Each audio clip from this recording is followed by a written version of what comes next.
नमस्कार बालमंडळी. मोलूची क्रिसमस सुट्टी या गोष्टीला भरभरून प्रेम आणि प्रतिसाद दिल्याबद्दल तुमचे मनापासून धन्यवाद. आता आम्ही तुमच्यासाठी दुसरी गोष्ट घेऊन येत आहे.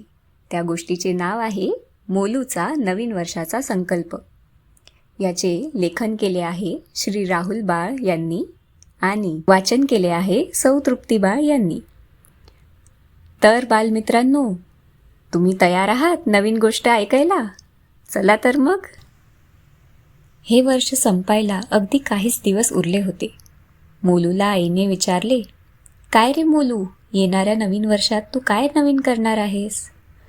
मोलूने थोडा विचार करून ठामपणे उत्तर दिले, आई, यावर्षी मी एक गोष्ट पाळायचं ठरवलं आहे.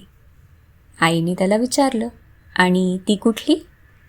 त्यावर मोलू म्हणाला, हाती घेतलेलं कुठलेही काम कितीही अडचणी आल्या तरी पूर्ण करायचं. त्यावर आई म्हणाली, विचार तर तसा चांगला आहे, पण तितकाच अवघड आहे. तू करू शकशील? मोलू लगेच म्हणाला, मी प्रयत्न पूर्ण करेल. आई म्हणाली, छान, बघूयात तर मग आता. मोलूला दरवर्षी संकल्प करायला आवडायचं.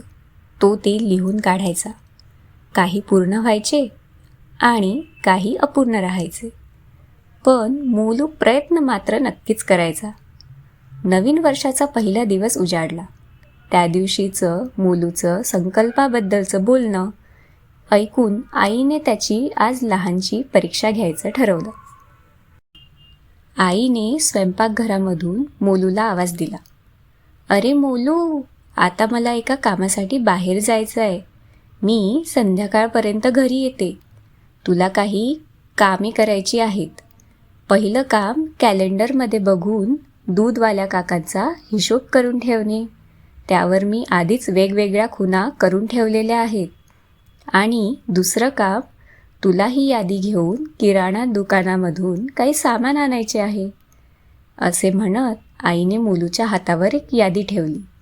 त्यावर मोलू म्हणाला, हो आई, मी नक्कीच करेल. मोलूचं हे वाक्य ऐकून आई बाहेर निघून गेली. त्यानंतर मोलू गडबडला आणि मनातच विचार करायला लागला, अरे बापरे, हे सगळं मी याआधी कधीच केलं नाही. हे जमेल का मला? मी तर आईला हो म्हणालो. पण लगेच त्याच्या मनात त्याने आईला सांगितलेल्या संकल्पाचा विचार आला. तो मनातच म्हणाला, मी नक्कीच प्रयत्न करून बघेल. फार तर फार काय होईल? चूक झाली तर आई मला थोडीच रागावेल. एवढंच ना? पण त्यातून मला काहीतरी शिकायला मिळेल. जर मी काहीच नाही केलं तर मग मला ते शिकता येणार नाही. हा विचार करून मोलूने लगेच कॅलेंडरमधील मागील महिन्यातला दुधाचा हिशोब केला. एकूण दिवस, त्या दिवसांमधील सुट्टीचे दिवस आणि त्या दिवसांमधील दुधासाठी असणारे वेगवेगळे माप, जसे की अर्धा लिटर, 1 लिटर इत्यादी, या सगळ्यांचा ताळमेळ बसविण्यात त्याची बरीच दमछाक उडाली. पण त्याने ते काम पूर्ण केले. आणि आता आई घरी येण्यासाठी थोडाच वेळ शिल्लक राहिला होता.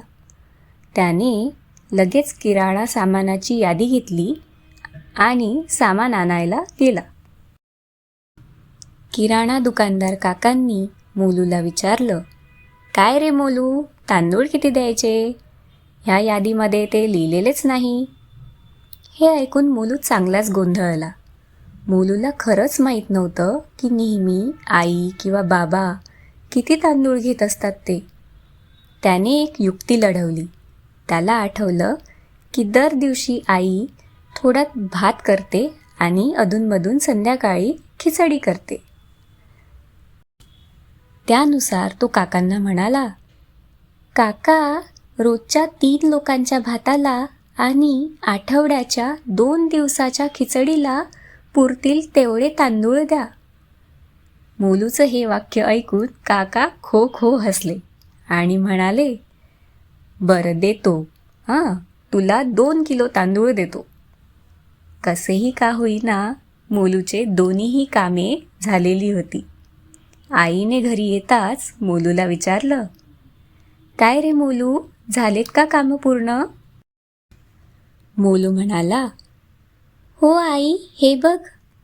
असे म्हणत त्याने आईकडे किराणा सामानाच्या यादीसहित सामानाची पिशवी आणि कॅलेंडरमध्ये बघून केलेला हिशोब दाखवला. आई ते सगळं बघून म्हणाली, अरे वा मोलू, शाब्बास, हे तर सगळं बरोबर आहे. पण मला सांग, तांदूळ तू कसे काय आणलेस? मी तर यादीमध्ये काहीच लिहिलं नव्हतं. आईने मुद्दामच तांदूळाचं माप लिहिलं नव्हतं, कारण तिला मोलूच्या संकल्पाची परीक्षा घ्यायची होती. मोलूने आईला लावलेला तर्क सांगितला.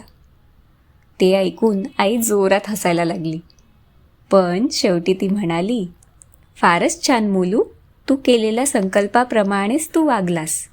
हाती घेतलेल्या कामामध्ये अडचण आली तरी ते तू सोडून दिलं नाही. तर मित्रांनो, आज आपण काय शिकलो? नवीन वर्षाचा संकल्प फक्त लिहून ठेवण्यापुरता नसतो, तो प्रत्यक्षात करून बघण्यासाठी असतो. त्यासाठी आवश्यक ते प्रयत्न करावे लागतात. तर मग तुम्ही कुठला करताय संकल्प? आम्हाला नक्की कळवा. तुम्हाला कशी वाटली ही गोष्ट? आम्हाला कमेंट करून नक्की सांगा. तुमच्या मित्रांसोबत ही गोष्ट शेअर करा. अशाच नवनवीन गोष्टी ऐकण्यासाठी आमच्या चॅनलला लाईक व सबस्क्राईब करा.